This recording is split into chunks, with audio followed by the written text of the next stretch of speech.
स्पर्धा परीक्षा, competitive exam, entrance exam clear करण्याचा स्ट्रेस आहे का? कुंडली सपोर्ट करते का? व्हिडिओ पूर्ण बघा. स्पर्धा परीक्षेमध्ये विशेषतः एमपीएससी, यूपीएससी, नीट, जेईई सर्व प्रकारच्या स्पर्धा परीक्षेसाठी विद्यार्थी खूप तयारी करतात. पण थोडक्या मार्कांसाठी त्यांची हुकते, संधी हुकत असते. कारण काय असतं, एखादा मार्क कमी पडला, कॉम्पिटिशन एवढी वाढलेली आहे, त्यासाठी ग्रहताऱ्यांचा सपोर्ट मिळणं अत्यंत गरजेचं आहे. आता स्पर्धा परीक्षांसाठी कोणते ग्रह महत्वाचे आहेत हे माहीत असणं गरजेचं आहे. सगळ्यात महत्वाचा प्लॅनेट तो म्हणजे सूर्य. स्पर्धा परीक्षांसाठी अत्यावश्यक प्लॅनेट म्हणजे सनची सूर्याची पोझिशन जर पत्रिकेत कुंडलीमध्ये चांगली असेल तर कॉन्फिडन्स वाढतो, आत्मविश्वास वाढतो, तयारी योग्य दिशेने होते. तयारी योग्य दिशेने होणं पण अत्यंत महत्वाचं आहे आणि ते फक्त सूर्यच करू शकतो. त्यासाठी कुंडलीमध्ये सूर्य अत्यंत बलवान असणं गरजेचं आहे. तयारी तर सर्वच लोक करतात. खूप 8 तास, 10 तास, 12 तास यासाठी विद्यार्थी तयारीसाठी देत असतात. पण योग्य दिशेने तयारी होत नाही, कॉन्फिडन्स कमी होतो, कधी कधी स्ट्रेस वाढतो, अँझायटी वाढते. त्यासाठी सूर्य प्लॅनेट म्हणजे सन हा ग्रह पत्रिकेमध्ये कुंडलीमध्ये अत्यंत सपोर्टिव्ह असणं अतिशय गरजेचं आहे. आता दुसरा ग्रह कुठला आहे? यासाठी बुध म्हणजे काय? तर बुध म्हणजे मर्क्युरी. हा बुध जो आहे तर तो वाचलेलं लक्षात ठेवणं, योग्य वेळेला योग्य त्या गोष्टी वाचणं, यासाठी बुध अत्यंत महत्वाचा आहे. बऱ्याच वेळेला काय होतं, सूर्य आणि बुध एकमेकांच्या जवळ असतात. बुध हा ग्रह सूर्याच्या खूप जवळ येतो आणि त्यामुळे तो अस्त होतो आणि अस्त झाला की तो योग्य प्रमाणात काम करत नाही. कॉम्पिटेटिव्ह एक्झाम मध्ये बुध अत्यंत चांगला असणं गरजेचं आहे. बुधादित्य योग ज्यांच्या पत्रिकेमध्ये सूर्य आणि बुध एकत्र आहे त्याला बुधादित्य योग म्हणतात. हा बुधादित्य योग झालेला असेल तर कॉम्पिटेटिव्ह एक्झाम मध्ये यश मिळू शकतं, चांगल्या प्रकारचे मार्क मिळू शकतात. कारण ती जी मुवमेंट आहे त्या वेळेला त्या ठिकाणी त्या गोष्टी सुचल्या पाहिजेत, करता आला पाहिजे. कारण एवढ्या वर्षांची प्रिपरेशन असते, 6 महिने, वर्ष, 2 वर्ष मुलं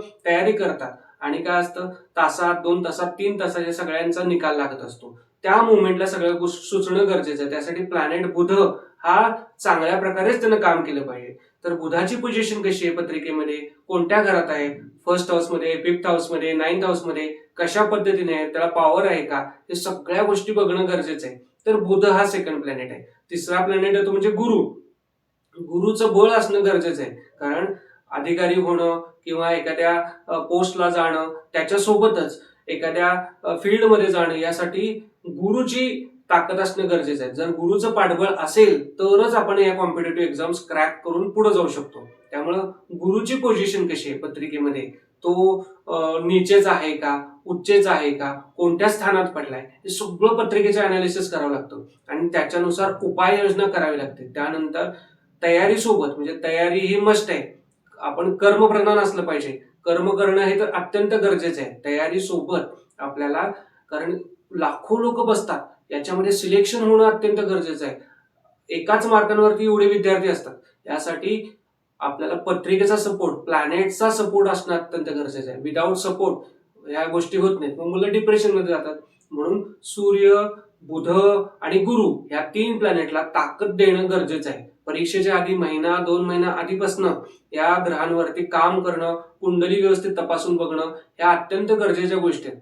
आता यामध्ये काय होतं, स्पर्धा परीक्षेमध्ये ट्विस्ट अँड टर्न कोण आणतं, म्हणजे राहू हा एक ड्रामा क्रिएट करणारा प्लॅनेट आहे. तर राहूची पोझिशन पण आपल्याला बघायला लागते. राहू जर खराब स्थितीमध्ये पडलेला असेल किंवा तो जर समजा ग्रहण स्थितीत असेल, सूर्यासोबत राहू बसलाय, गुरुसोबत राहू बसलाय, तर आपल्याला राहूला नील करण्यासाठी, म्हणजे त्याचे जे निगेटिव्ह इम्पॅक्ट आहेत ते कमी करण्यासाठी काही दान धर्म करणं गरजेचं आहे, डोनेशन करणं गरजेचं आहे.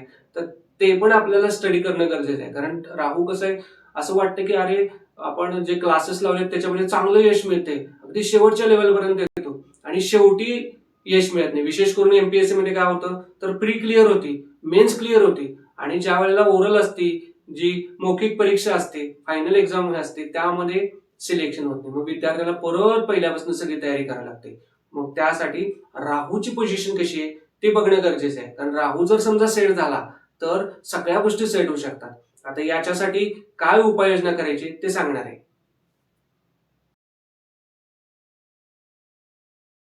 आता पहिल्यांदा म्हणजे चॅनलला जर सबस्क्राईब केलं नसेल तर सगळ्यात पहिले चॅनलला सबस्क्राईब करा. कारण या संदर्भात मी सिरीज आणणार आहे. स्पर्धा परीक्षांसाठी छोटे छोटे जे उपाय आहेत म्हणजे तयारी सोबत आपल्याला प्लॅनेट्सवरती काय काम केलं पाहिजे याची एक सिरीज घेऊन येणार आहे. ठराविक अंतरानं 5-5, 7-7 दिवसानं काही छोटे छोटे रेमेडीज मी याबद्दल सांगणार आहे. त्यामुळं आपल्याला सगळ्यात पहिलं म्हणजे चॅनलला सबस्क्राईब करा. आता प्रारंभिक म्हणजे काय उपाययोजना करणं गरजेचं आहे. जर सूर्याला ताकद द्यायची, आपल्याला सूर्याला बलवान करायचं, तर त्याच्यासाठी काय करायचंय, शक्य असेल तर सकाळी उगवत्या सूर्याचं दर्शन घेणं अत्यंत गरजेचं आहे. उगवत्या सूर्याचं दर्शन घेतल्यामुळे सूर्य पॉवरफुल होतो. त्यासोबत काय करायचंय, पूर्व दिशा, आपल्या घराची पूर्व दिशा जर बलवान असेल तरच आपल्याला या एमपीएससी असेल आणि युपीएससी असेल, नीट असेल, जेईई असेल, सगळ्या एक्झाम क्रॅक करण्यासाठी, कॉन्फिडन्स वाढण्यासाठी पूर्व दिशा ताकदवान असणं गरजेचं आहे. पूर्व दिशा ताकदवान असण्यासाठी काय करायचंय, तर आपल्याला एक तांब्याचा सूर्य जो आहे, कॉपरचा सूर्य, तर तो आपल्याला पूर्व दिशेला लावायचा आहे. त्यामुळे काय होईल की पण ते ओरिजिनल असणं गरजेचं आहे. कारण आजकाल काय होतं की बऱ्याच गोष्टींमध्ये बनावट चाललेली आहे. त्यामुळं ओरिजिनल तांब्याचा सूर्य आपण घराच्या सेंटरला उभा राहिल्यानंतर जे आपल्याला पूर्व दिशा दिसते, दिसते, ईस्टला आपल्याला एक तांब्याचा सूर्य, कॉपरचा सूर्य भिंतीवरती, वॉलवरती लावायचा आहे. त्या संदर्भात काही तुमचे डाऊट्स असतील तर तुम्ही मला क्वेरी विचारू शकता, मी तुम्हाला मार्गदर्शन करतो. कारण हा विषय अत्यंत महत्वाचा आहे, सेन्सिटिव्ह विषय आहे. कारण विद्यार्थ्यांना एवढी तयारी करून जर समजा यश मिळत नाही तर विनाकारण डिप्रेशन येत राहतं, स्ट्रेस येत राहतो. 5-5 वर्ष, 7-7 वर्ष वाया जातात मुलांची. काही उपाययोजना केल्यामुळं तयारी सोबत जर यश मिळणार असेल तर निश्चित उपाययोजना केलेली गरजेची आहे. पूर्व दिशा स्ट्रॉंग करणं गरजेचं आहे. त्यासाठी उपाय सांगितला. सूर्यासाठी सकाळी उठून सूर्याचं दर्शन घ्यायचं, उगवत्या सूर्याचं दर्शन घ्यायचं, फक्त दर्शन घ्यायचं. त्यामुळे काय होईल, पॉवर तयार होईल, आत्मविश्वास तयार होईल, कॉन्फिडन्स तयार होईल आणि त्या परीक्षांना कॉन्फिडन्स असणंच अत्यंत गरजेचं आहे. त्या वेळेला आपल्याकडे कॉन्फिडन्स पाहिजे. तर पूर्व दिशा बलवान करायची, सूर्य बलवान करायचा. दुसरा म्हणजे बुध बलवान करण्यासाठी काय करायचं आपल्याला, बुध बलवान करण्यासाठी ज्या चेअरवरती आपण बसतोय त्या ठिकाणी ग्रीन कलरचा कपडा टाकायचा.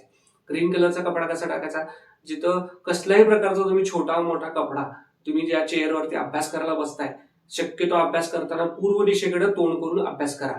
पश्चिम दिशेकडून पूर्वेकडे बघताय असं, म्हणजे पूर्व भिंतीकडे, पूर्व दिशेकडे तुमचं तोंड आहे. अशा पद्धतीने बसा.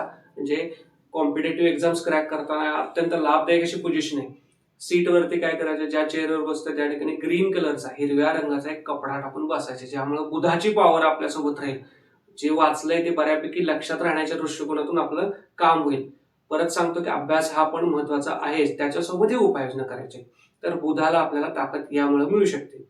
त्यासोबत काय करायचंय, तिसरा म्हणजे गुरु ग्रहाला ताकद देणं अत्यंत गरजेचं आहे. गुरुग्रहाला ताकद द्यायची असेल तर काय करायचं, केशराचा टिळा लावायचा. ओरिजिनल जे सॅफ्रॉन मिळतं, काड्यांचं केशर असतं, एका दुसरी काडी घ्यायची बाजूला, त्यामध्ये थोडंसं पाणी टाकायचं आणि उजव्या हाताच्या इंडेक्स फिंगर म्हणजे अंगठ्या शेजारचं जे बोट आहे त्यानं काय करायचं, दोन्ही भुवयांचे मध्यभागी अलगद फक्त टच करायचं, ते टिका लावायचा त्या केशराचा. ते जे केशर आहे ते थोडंसं आपण ढवळलं की त्याच्यामधनं छान सारखासा कलर येतो आणि दोन्ही भुवयांच्या मध्यभागी ते लावायचे. आपल्या गुरुचं स्मरण करायचं, ज्या कुठल्या परमेश्वराला तुम्ही मानता त्याचं स्मरण करून तो टीका लावायचा. कमीत कमी हा 80 दिवस तर टीका लागला पाहिजे. 40 दिवस क्रॉस करून पुढे गेल्यानंतर त्याचे रिझल्ट दिसायला आपल्याला चालू होणार आहेत. म्हणून आपल्याला काय करायचं, 1 महिना 2 महिना परीक्षा येण्याच्या पूर्वीपासूनच आपल्याला उपाययोजना करायची. यात काही आपला वेळ जाणार नाहीये, काही होणार नाहीये, अगदी साधं सोपं काम आहे. तर हा केशराचा टिळा लावायचा. विजय प्राप्तीसाठी आपल्याला केशराचा टिका लावणं अत्यंत गरजेचं आहे.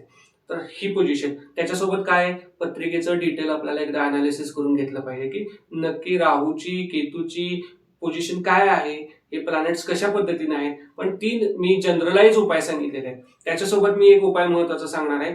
त्यासाठी अजून चॅनलला जर सबस्क्राईब केलं नसेल तर चॅनलला सबस्क्राईब करा.